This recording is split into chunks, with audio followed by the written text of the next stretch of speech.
This hurricane short summary is going to be discussing Hurricane Patricia of 2015. This is actually the last time that Patricia would be used for the Pacific hurricane name list. There have been obviously previous Hurricane Patricias, and again, Patricia was retired because of this storm. Discussing its formational landfall, what would become Hurricane Patricia first became Tropical Depression 20E on October 20th.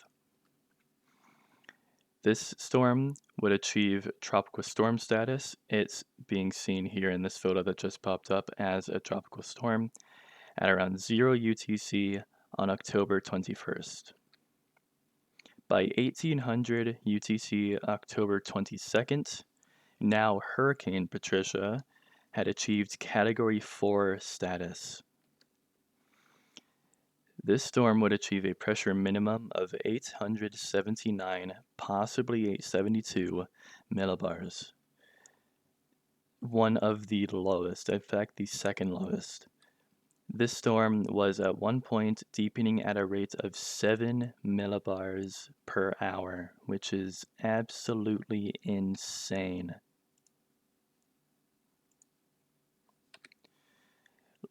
Discussing her landfall, Hurricane Patricia landfell at Jalisco, Mexico as a Category 4 with winds of 150 miles per hour. The most intense landfall of any Pacific cyclone. Hurricane Patricia, despite its high landfall status, again a Category 4, would only kill 13 people. This is a combination of both direct and non-direct, and cause 462 million US dollars in damage. As Hurricane Patricia only landfell in Mexico, we are only going to be talking about the Mexican impacts. There were very few American impacts. There was some relatively intense flooding around Texas, but that's around it. Hurricane Patricia's core, and by that I mean eye and eye wall bands, moved through low population areas. This contributed to the low death toll. Now, if this hurricane moves further north or south, the communities of Manzanillo or Puerto Vallarta would have been hit directly. This would have caused much further casualties, as you can imagine, or many more casualties, I should say.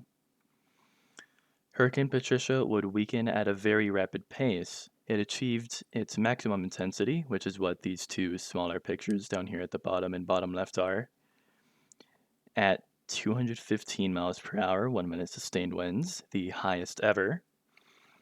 But upon landfall again, would only have winds of 150 miles per hour, with a guesstimated pressure based off of wind data at 932 millibars. Pardon me. Hurricane Patricia would in total leave 261,989 people without electricity. As Hurricane Patricia moved further into Mexico, it would encounter the Sierra Madre Mountains. This would weaken Patricia further until just 18 hours after landfall, Hurricane Patricia had completely dissipated.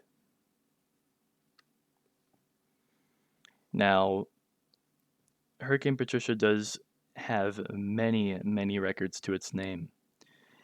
Hurricane Patricia has the highest 1 minute sustained winds globally, like I just mentioned, at 215 miles per hour. Again, this infrared and this smaller visible light images are Hurricane Patricia at her maximum strength. This exceeds Hurricane Allen's 190 miles per hour. Hurricane Allen was a hurricane in 1980, a hurricane that I also plan on covering. Hurricane Patricia also holds the record for the second lowest pressure globally, like I mentioned previously as well, at 879, again possibly 872 or even lower millibars. Going into details, This was some extreme intensification. The core had a pressure drop of 95 millibars and a wind increase of 85 miles per hour in just around 24 hours. On the other side, Hurricane Patricia also had that extreme weakening that I mentioned, with a pressure rise of 54 millibars in 5 hours. That is just over 10 millibars per hour.